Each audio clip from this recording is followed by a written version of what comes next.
Shalom sahabat Cornerstone Jakarta, kita bertemu kembali di dalam sermon terbaru setiap hari Rabu jam 8 malam di channel YouTube Cornerstone Jakarta. Hari ini kita akan melanjutkan apa yang telah kita pelajari dari dua sermon yang sebelumnya, berbicara tentang mengucap syukur adalah cara terbaik untuk kita dapat keluar dari masalah kita. Ini akan menjadi bagian yang ketiga. Jadi saya sangat menyarankan bagi Bapak Ibu yang belum sempat melihat part yang pertama dan yang kedua dapat melihatnya di YouTube channel Cornerstone Jakarta agar ini menjadi suatu pelajaran yang berkesinambungan dan tidak putus di tengah. Sebelum memulai sermon ini, saya mau mengajak kita semua untuk bersatu di dalam doa. Bapa, kami mengucap syukur atas segala karunia, kebaikan, kemurahan, penyertaan dan campur tangan-Mu dalam kehidupan kami. Kau membawa kami setiap hari ke hari yang baru, minggu yang baru, bulan yang baru, ke tahun-tahun yang baru. Kami tahu Tuhan ada hal-hal baik yang Kau sediakan bagi kami. Kami percaya Tuhan kami sedang berjalan di dalam kebajikan dan kemurahan-Mu. Dan kami percaya Tuhan bahwa Engkau senantiasa memegang kami dengan tangan kanan-Mu yang kuat. Kami serahkan pembelajaran firman ini ke dalam tangan-Mu. Bukalah hati dan pikiran kami agar setiap benih firman Tuhan yang disampaikan dapat bertumbuh, memiliki batang, ranting, bunga yang banyak, daun yang banyak, dan pada akhirnya berbuah 30, 60, dan bahkan 100 kali lipat. Demi nama Tuhan kami Yesus Kristus, kami telah berdoa dan kami telah mengucap syukur. Amin. Bapak Ibu, di dua sermon sebelumnya, di part 1 dan part 2 kita sudah belajar bagaimana mengucap syukur itu menjadi salah satu cara agar kita dapat keluar dari suatu masalah ataupun situasi. Jika kita melihat hampir di semua surat-surat yang dikirimkan Paulus, dia selalu memulai dengan kalimat yang sederhana. Aku mengucap syukur kepada Tuhan, aku mengucap syukur kepada Yesus Kristus. Artinya Paulus tahu betul bahwa mengucap syukur posisinya itu harus ada di depan sebelum kita sampai kepada doa permohonan kita. Sering sekali cara orang berdoa juga berbeda Bapak Ibu. Sering sekali mungkin kalau kita berdoa justru sebaliknya. Kita berdoanya itu kita sampaikan unek, terakhir baru terima kasih Tuhan. Saya ingin mengajak Bapak Ibu, ubah cara kita berdoa dengan cara mengucap syukur.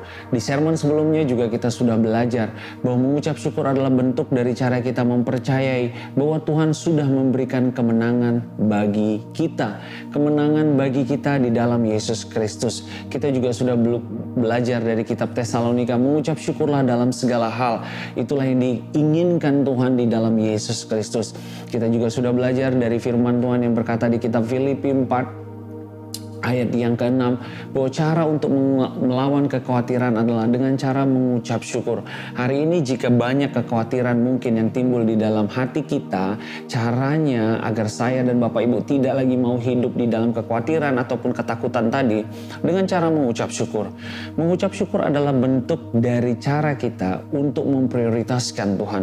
Pada saat kita mengucap syukur, sebenarnya kita juga sedang berkata, hai masalah, engkau harus bergeser dari hadapanku karena aku mau melihat Tuhan saja di dalam kehidupanku. Sama seperti pada saat Tuhan Yesus memberi makan 5.000 orang. Di hadapan Tuhan Yesus hanya ada 5 roti dan 2 ikan. Dan ada 5.000 laki-laki sebelum wanita dan anak-anak. Jadi mungkin jumlahnya sekitar 10.000 orang yang belum makan. Apa yang dilakukan Tuhan Yesus dikatakan di kitab Matius 14. Apa yang dikatakan Tuhan Yesus? Lalu Tuhan Yesus menengadah ke langit dan mengucap berkat. Kata mengucap berkat yang di kitab di Matius 14 ini dikutip lagi di kitab Yohanes. Bukan mengucap berkat, tapi dikata mengucap syukur.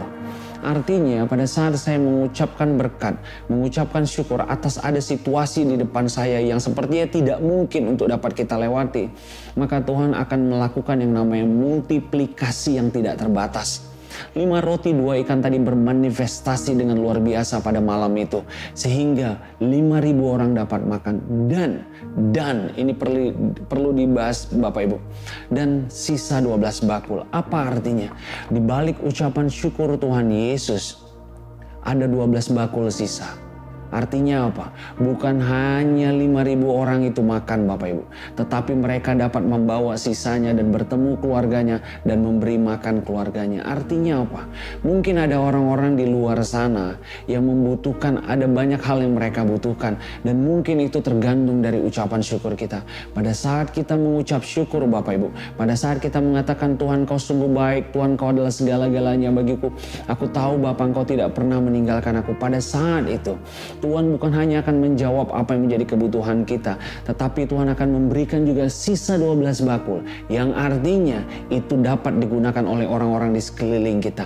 Mungkin ada orang-orang di sekeliling kita yang membutuhkan kita sebagai jawaban dari doa mereka, dan caranya adalah dengan cara kita yang mengucap syukur.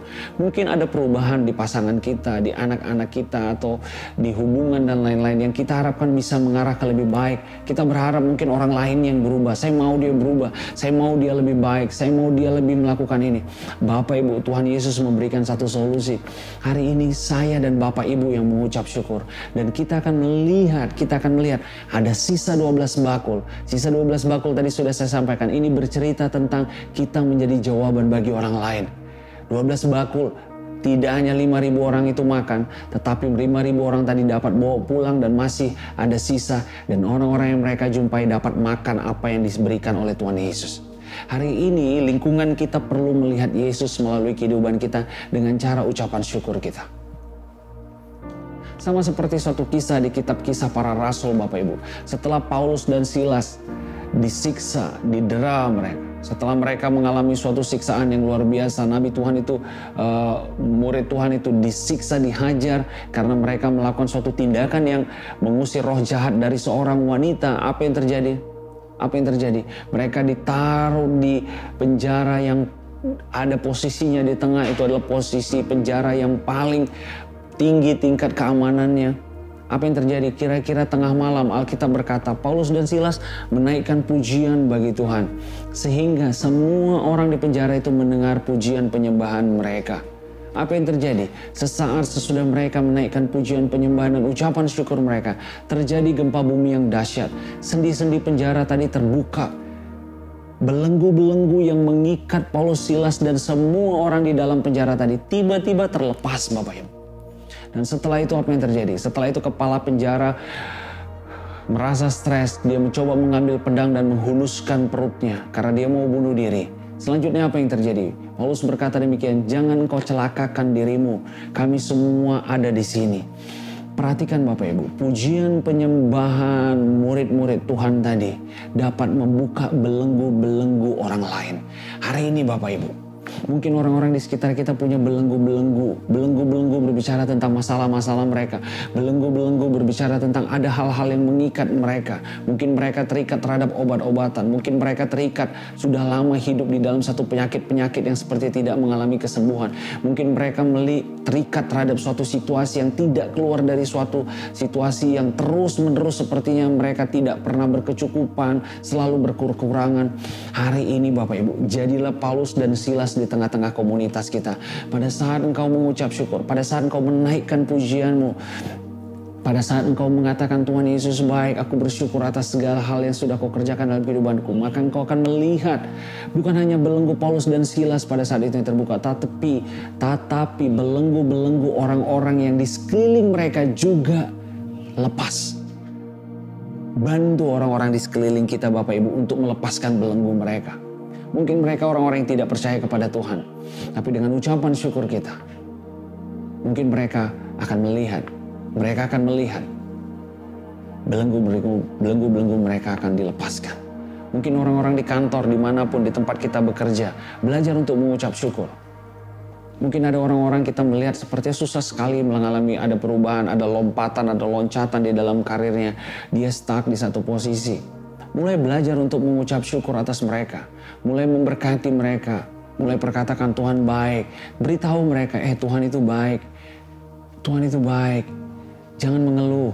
Belajar untuk mengucap syukur selalu. Dan katakan Yesus itu baik, Yesus itu dahsyat. Dan mereka akan melihat belenggu-belenggu mereka. Apa yang membatasi mereka akan terlepas. Dan mereka akan melihat suatu hal yang luar biasa. Tidak hanya berhenti di situ Bapak Ibu. Kalau Bapak Ibu nanti lanjut membacanya adalah apa yang terjadi. Tidak satu pun dari narapidana yang ada di dalam penjara tempat Paulus dan Silas tadi melarikan diri. Bapak Ibu bisa bayangkan. Mereka di dalam satu penjara dan di dalamnya banyak sekali orang-orang jahat yang dihukum. Paulus dan Silas bukan termasuk karena mereka dihukum bukan karena perbuatan jahat. Mereka digabungkan ke suatu tempat-tempat orang-orang yang jahat pada saat itu. Dan ketika belenggu-belenggu itu terbuka, Dan luar biasanya, tidak satu pun dari mereka yang lari dan pergi. Artinya apa Bapak Ibu? Apa yang dapat kita pelajari konteksnya dalam kehidupan kita hari ini? Ucapan syukur kita dapat membuat kehidupan orang lain menjadi teratur. Wow. Jadi kalau engkau ingin melihat ada keteraturan mungkin di dalam keluarga, dalam anak-anak, dalam studi mereka, di dalam kehidupan mereka, kita pengen anak-anak kita mungkin kehidupannya lebih teratur, kita mungkin pengen hubungan dengan keluarga juga lebih teratur, lebih baik. Ucapkan syukur Bapak Ibu. Ucapan syukur kita membuat mereka teratur. Saya kagum atas apa yang dilakukan oleh Paulus dan Silas. Itu tidak membuat narapidana yang lain menjadi gerasak gerusuk dan mencoba untuk lari dari penjara, tidak. Tetapi mereka justru tenang. Mereka tenang. Saya percaya itu artinya apa? Ucapan syukur membawa suatu ketenangan. Ucapan syukur dapat menenangkan suatu keadaan yang sepertinya sudah chaos. Ucapan syukur dapat membuat suatu situasi yang sepertinya begitu tinggi volatilitasnya, begitu tinggi tensinya, begitu tinggi dinamikanya, begitu tinggi ketakutannya. Ucapan syukur dapat membuat kondisi penjara pada saat itu menjadi tenang. Kalau kau ingin melihat ada ketenangan di rumah tanggamu, kau ingin melihat ada ketenangan di dalam hubungan, pelayanan, pekerjaanmu, belajar mengucap syukur. Mengucap syukur itu tidak sulit Bapak Ibu. Semudah berkata, aku berterima kasih Tuhan. Ku bersyukur Bapa, ku bersyukur Bapa. Anda cukup berkata demikian. Itu sudah ucapan syukur di mata Tuhan. Ucapan syukur tadi sudah kita sampaikan bahwa itu adalah bentuk dari cara kita untuk meletakkan posisi bahwa Tuhan itu adalah center of our life. Dia adalah pusat dari kehidupan kita. Amin. Amin. Hari ini kita ingin belajar satu hal yang sederhana Bapak Ibu. Kalau Bapak Ibu nanti membuka kitab Efesus 5 ayat 19 sampai 20. Efesus 5, kita buka sama-sama. Efesus 5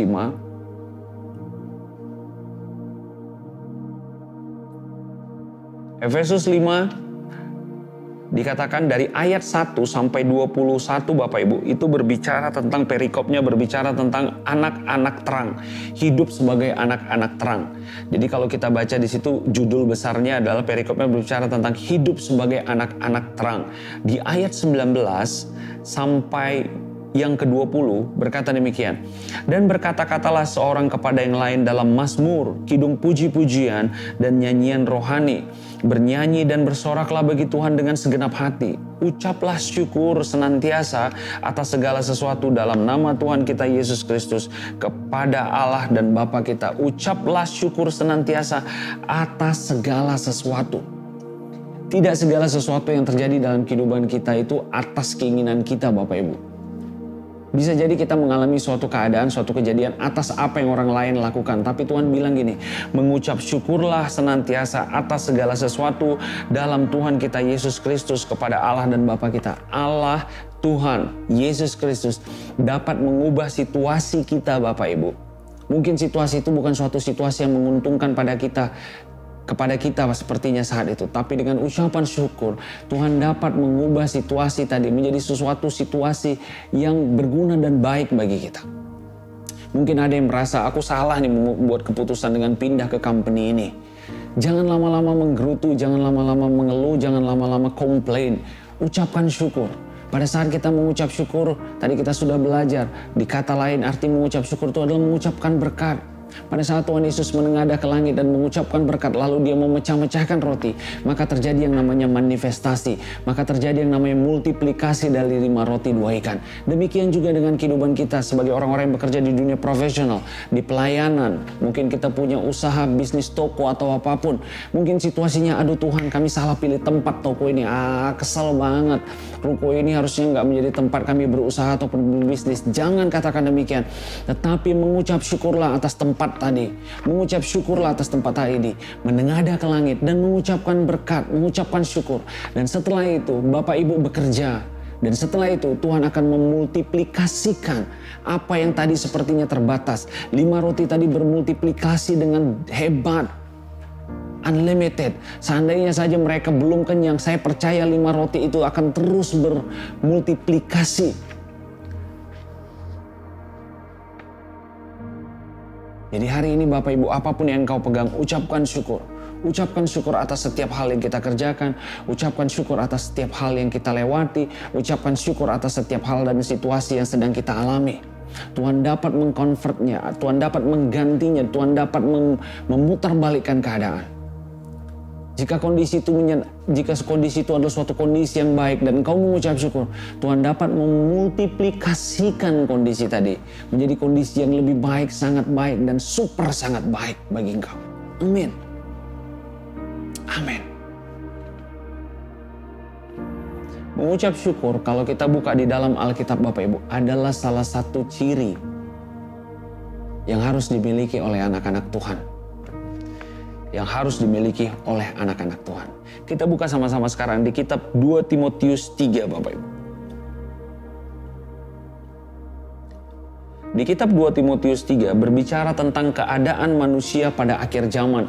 Jadi kitab 2 Timotius 3 ini berbicara tentang ciri-ciri dari manusia-manusia pada akhir zaman. Kita sudah tahu bahwa kita ini sekarang sedang hidup di dalam suatu situasi di dalam akhir zaman.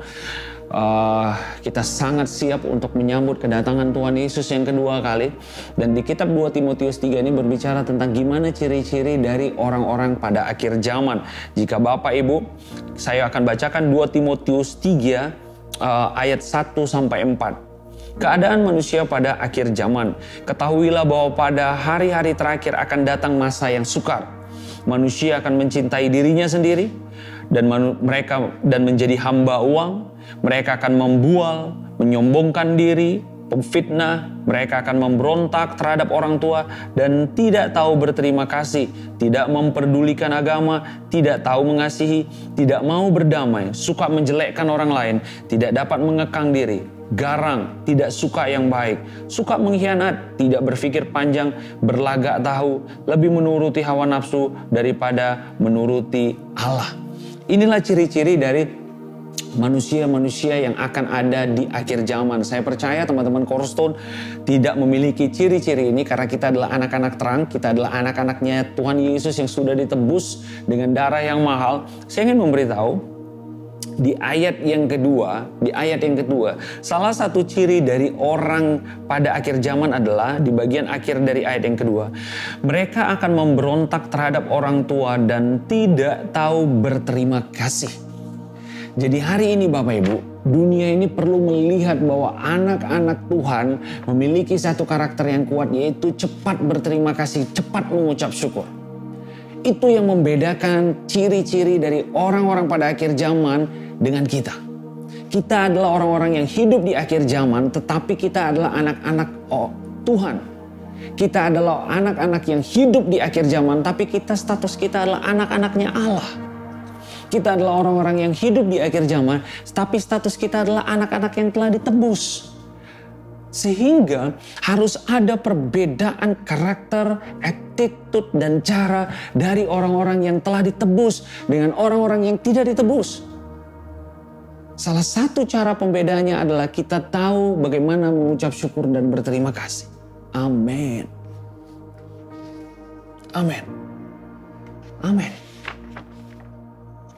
Karena menuju akhir zaman ini Bapak Ibu, akan banyak yang sifatnya tekanan, akan banyak yang sifatnya intimidasi yang mencoba menekan kita. Standar-standar yang dulu seperti kita rasakan itu adalah suatu standar norma yang baik, yang sudah sesuai dengan Alkitab. Tapi belakangan kita mengalami yang namanya penurunan, mengalami yang namanya reduksi terhadap nilai-nilai kehidupan. Norma-norma sudah mulai banyak kita lihat ditoleransi. Dulu kita melihat bahwa hal-hal itu sepertinya tabu dan tidak boleh dilakukan. Zaman sekarang sepertinya gampang sekali dilakukan dan menjadi suatu hal yang normal. Kalau Bapak Ibu lompat dari 2 Timotius 3 ayat 7-8, kita lompat ke ayat 7 dan 8. Yang walaupun ini masih berbicara tentang ciri dari manusia-manusia yang hidup di akhir zaman, yang walaupun selalu ingin diajar, mereka tidak pernah dapat mengenal kebenaran. Sama seperti Yanes dan Yambres menentang Musa, demikian juga mereka menentang kebenaran. Akal mereka bobrok dan iman mereka tidak tahan uji. Tadi di ayat 1-4 disampaikan ciri-ciri dari orang-orang pada akhir zaman. Salah satunya adalah tidak tahu berterima kasih. Dan berikutnya di ayat 7 dan 8 diberikan suatu statement bahwa orang-orang akhir zaman itu tidak dapat mengenal kebenaran di ayat ke-7. Mereka tidak dapat mengenal kebenaran dan mereka menjadi sesuatu pribadi yang tidak tahan uji. Jadi perhatikan baik-baik bagaimana flow-nya. Orang-orang yang tidak dapat bersyukur, seperti yang dikatakan di 2 Timotius 3 ayat 2 tadi, orang-orang yang tidak dapat mengucap syukur adalah orang-orang yang tidak dapat mengenal kebenaran yang ada di ayat 7 tadi. Orang-orang yang tidak dapat mengenal kebenaran ini dilanjutkan di ayat 8 apa dikatakan? Di ayat 8 dikatakan adalah mereka tidak tahan uji. Artinya, kalau saya dan saudara memiliki kemampuan mengucap syukur, yang di ayat 2 kita adalah anak-anak terang, kita mampu mengucap syukur, maka apa yang dikatakan di ayat 7 tadi, maka kita menjadi pribadi yang mengenal kebenaran. Kebalikannya, jika kita mampu mengenal yang namanya kebenaran, maka hasilnya di ayat yang ke-8, kita menjadi pribadi yang tahan uji. Jadi perhatikan baik-baik, mengucap syukur adalah bagian dari cara yang kita lakukan untuk kita mengenal yang namanya kebenaran Injil kasih karunia Tuhan. Dan itu akan berdampak baik bagi jiwa, pikiran, perasaan, dan kehendak kita. Karena kita akan menjadi seorang pribadi yang tahan uji. Hampir 3 tahun kemarin, kita mengalami suatu ujian. Saya tidak mengatakan COVID itu dari Tuhan. Saya tidak mengatakan itu dari Tuhan. Tetapi itu adalah akibat kesalahan dunia ini dalam memelihara bumi ini sehingga terjadi satu hal yang tidak baik. Saya ingin menyampaikan. Kondisi kemarin membentuk kita, membedakan mana anak-anak Tuhan yang tahan uji, mana yang tidak tahan uji. Kuncinya apa Bapak Ibu? Di bagian yang pertama, kita mampu mengucap syukur. Pada saat kita mampu mengucap syukur, maka kita akan mengenal yang namanya kebenaran. Pada saat kita mengenal yang namanya kebenaran, maka kita akan jadi pribadi yang tahan uji. Amin. Jadi hari ini, lambatlah Bapak Ibu untuk mengeluh. Lambatlah untuk komplain. Lambatlah untuk berkata-kata hal negatif.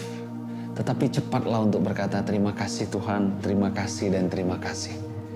Wow, Tuhan Yesus dahsyat. Wow, Tuhan Yesus baik. Wow, Tuhan Yesus luar biasa. Dialah penolongku, dialah Allahku yang luar biasa. Amin. Karena pada saat kita lambat untuk mengeluh, pada saat itu jugalah kita gampang untuk mengenal yang namanya kebenaran. Pada saat kita gampang mengenal kebenaran, maka itu akan membuat kita menjadi pribadi yang semakin tahan uji. Mengucap syukur sederhana Bapak Ibu, mengucap syukur sederhana. Bapak Ibu cukup ambil ayat-ayat Alkitab dan Bapak Ibu gumamkan. Bapak Ibu perkatakan, wow Tuhan kau sungguh baik, cakrawala bumi dan segenap isinya itu milikmu. Wah, kalau semua ini milikmu Tuhan, bagaimana mungkin kau tidak akan memelihara aku? Aku tahu Tuhan, kau menjagaku seperti kau adalah gembalaku, aku adalah dombamu. Seorang gembala kalau melihat ada dombanya yang kakinya sakit atau ada terluka, pasti gembala tadi datang membalut dan membersihkan dan memberikan aku makan. Amin. Demikian juga dengan Engkau ya Tuhan. Kalau ada hal yang sepertinya kurang dalam hidupku, pasti Engkau yang mencukupkannya. Terima kasih dan terima kasih Tuhan. Oh iya Tuhan, Kau juga adalah Tuhan penyembuhku ya. Wah, Engkau adalah Tuhan penyembuhku. Firman-Mu yang berkata bahwa Engkau memulihkan aku ketika aku diranjangku. Maka ketika aku sakit, pasti Engkau pulihkan aku. Oleh bilur-bilur-Mu aku sembuh dan sehat. Terima kasih Tuhan. Engkau juga Tuhan yang memberikan aku hikmat. Engkau adalah Tuhan yang berkeliling, menjelajah ke seluruh bumi untuk mencari orang, untuk mencurahkan kekuatannya. Hari ini Tuhan, temui aku Tuhan. Curahkanlah kekuatan-Mu kepadaku agar aku dapat terbang seperti Raja Wali yang tidak pernah mengalami ketakutan seperti Raja Wali yang terus kekuatannya baru. Amin, amin, amin. Yes, itu namanya mengucap syukur Bapak Ibu. Bapak Ibu cukup Itu bukan sesuatu hal yang perlu dilakukan 15, 20, 31 jam. Bapak Ibu cukup menghabiskan waktu yang sederhana saja di mobil, di jalan, atau lagi ngantri. Aku mengucap syukur walaupun mungkin kita lagi ngantri di satu fast food yang begitu panjangnya. Tuhan makasih, Tuhan masih bisa aku ngantri. Artinya aku masih bisa makan. Terima kasih, terima kasih. Aku tahu ada kemurahan-Mu. Amin. Udah mengucap syukur. Orang-orang yang gampang mengucap syukur itu tahan uji Bapak Ibu. Bapak Ibu akan melihat. Tapi orang-orang yang reaktif, yang sepertinya dicolek dikit saja, langsung meledak. Orang-orang yang sepertinya hanya disentuh dikit, langsung meledak. Mengucap syukur. Mengucap syukur itu gampang. Ambil ayat-ayat Alkitab tadi, dan mulai renungkan, dan mulai bayangkan, dan mulai visualisasikan. Saya ingin memberitahu satu ayat yang luar biasa, bagaimana Tuhan berbicara tentang ucapan syukur. Kita buka sama-sama di kitab Mazmur. Di kitab Mazmur,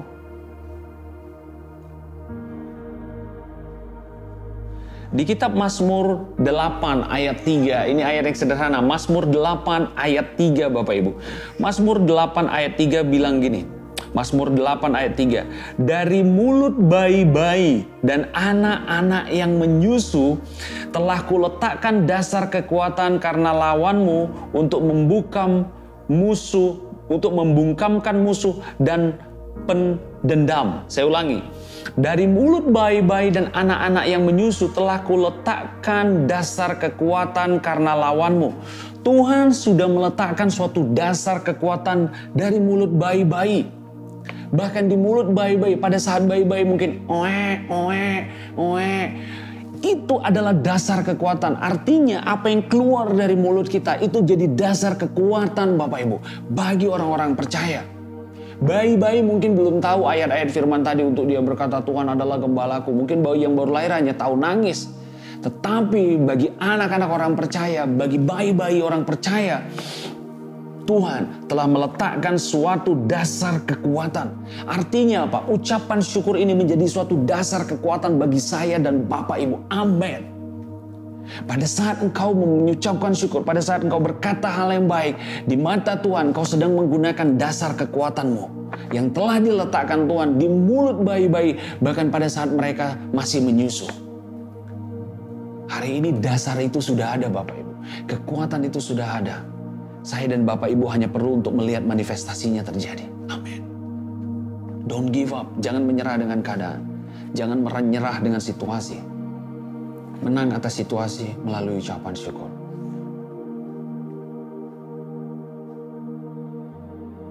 Menangkan situasinya dengan ucapan syukur Bapak Ibu. Menangkan peperangan ini dengan ucapan syukur. Karena Tuhan telah memberikan suatu dasar kekuatan. Jadi adalah fundamental powernya itu sudah diberikan melalui bahkan ketika kita masih bayi. Amin. Ini adalah suatu janji yang dahsyat. Ini adalah suatu janji yang luar biasa. Amin. Jadi hari ini saya ingin menutup dengan hal yang sederhana Bapak Ibu. Sudah 3 bagian, 3 sermon, 3 part kita belajar tentang yang namanya ucapan syukur. Hari ini saya berharap apapun situasi, apapun kondisi yang sedang kita hadapi di depan, ataupun yang mungkin sedang kita hadapi, kuncinya adalah Bapak Ibu terus mengucap syukur atas segala kebaikan, karunia, kemurahan, dan penyertaan Tuhan.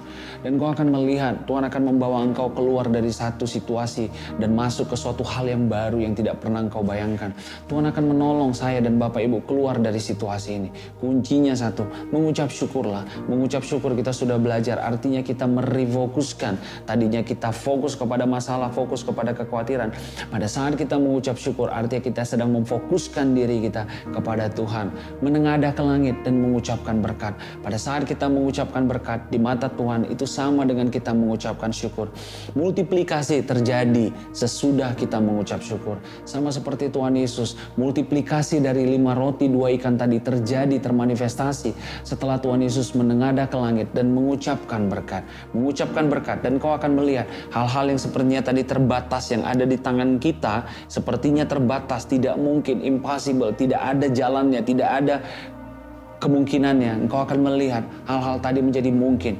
Engkau akan melihat hal-hal tadi menjadi biasa karena engkau tahu Tuhanmu yang luar biasa. Hal-hal tadi akan kau lihat seperti rata dengan tanah. Kita juga sudah belajar mengucap syukur dari satu kisah pada saat bangsa Israel mau masuk ke tanah Kanaan. Tuhan berkata apa? Bersoraklah dengan nyaring, berteriaklah dengan nyaring. Maka apa yang terjadi? Tembok yang tadinya begitu tebal, begitu tinggi, fall down flat. Artinya apa? Masalah kita rata dengan tanah oleh ucapan syukur. Hari ini belajar untuk melihat Goliat tidak lagi sebagai sebuah masalah, tetapi belajar mengucap syukur. Maka engkau akan melihat Goliat tadi bukan hanya sekedar kalah, tapi dia jatuh dan rata dengan tanah dan tidak pernah bangkit lagi. Jangan biarkan saya dan Bapak Ibu tinggal di dalam satu masalah yang sama bertahun-tahun, tinggal di dalam masalah yang sama begitu lamanya. Hari ini mengucap syukurlah, agar engkau akan melihat ada situasi baru yang Tuhan berikan bagi engkau. Ada suatu kondisi yang baru, ada revival, ada suatu pemulihan yang baru yang Tuhan sediakan bagi saya dan Bapak Ibu di balik ucapan syukur. Jadikan ucapan syukur ini menjadi sebuah gaya hidup. Jadikan ucapan syukur ini menjadi sebuah habit, menjadi sebuah kebiasaan. Di dalam keluarga, di dalam hubungan suami istri, di dalam segala pekerjaan, proyek-proyek dan bisnis kita. Pada saat kita belajar mengucap syukur, kita belajar untuk melihat Tuhan lebih besar dari kondisi kita. Tuhan lebih dahsyat daripada masalah kita. Tuhan lebih besar dari apapun yang ada di depan kita. Yes, saya Mario Martin Gulto menutup sermon part yang ketiga ini. Sudah 3 part kita selesaikan berbicara tentang mengucap syukur, membuat kita keluar dari masalah dan situasi yang sulit. Dan saya berharap ini dapat Bapak Ibu sharingkan bagi teman-teman, mungkin bagi orang lain, bagi keluarga, sehingga semakin banyak orang yang belajar tentang Injil kasih karunia Tuhan. Ya, sebelum menutup sermon ini saya mau mengajak kita semua untuk bersatu di dalam doa. Bapa, kami mengucap syukur sudah 3 bagian dari pelajaran ini kami selesaikan. Kami tahu Tuhan, Kau adalah Tuhan yang baik yang tidak pernah meninggalkan kami. Dan kami percaya Tuhan, Kau selalu memegang kami, menuntun kami dan membawa kami. Kami siap untuk menerima hal-hal baik yang baru yang ada di depan. Kami siap untuk menerima segala sesuatu yang indah, yang manis, yang sedap didengar daripada Engkau. Demi nama Tuhan kami Yesus Kristus, kami telah berdoa dan kami telah mengucap syukur. Amin.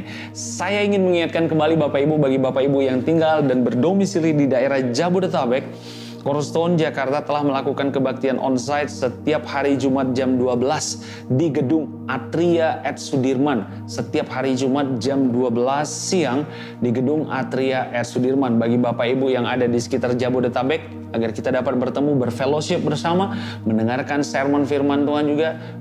Kita juga praise and worship bersama-sama, ada tim musik juga.